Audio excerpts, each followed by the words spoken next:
এই সূরাটা যে ব্যক্তি রাতের বেলা পড়বে, বর্ণনা এসেছে যে দারিদ্রতা আপনাকে স্পর্শ করবে না ইনশাআল্লাহ।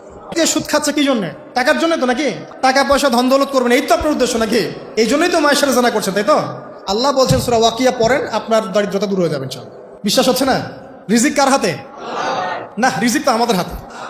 এটা মানুষ বিশ্বাস করে না আসলে, এটা মুখে বলে। মানুষ মুখে বলে রিজিক আল্লাহর হাতে। মানুষ যদি বিশ্বাস করতো রিজিক আল্লাহর হাতে, তাহলে মানুষ কেমন করে সুদ খাবে?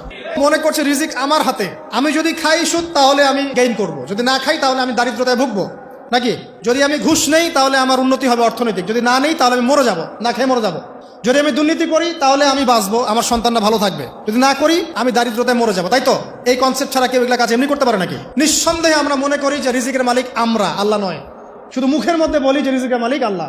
রিজিকের মালিক যদি আল্লাহ হতো তাহলে আমি হালাল পথে থাকতাম এবং তাওয়াক্কুল করতাম যে আল্লাহ আমাকে যা রিজিক দিয়েছেন তা তো আসবেই। আসবে না? আসবেই।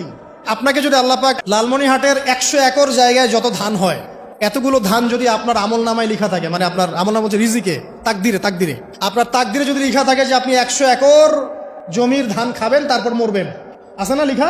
আচ্ছা, একটা দানা কম বেশি হবে? আপনি যদি আল্লাহর প্রতি তাওয়াক্কুলই করেন তাহলে আপনি হালাল পথে থাকবেন, বিশ্বাস করবেন যে আল্লাহ পাক যেটা লিখে রাখছে আমার তাকদিরে রিজিক, এর একটা দানা রেখেও আমি পৃথিবী থেকে যাব না, সিম্পল। তখন আপনার অন্য পথে যাওয়ার কোনো কারণ নাই।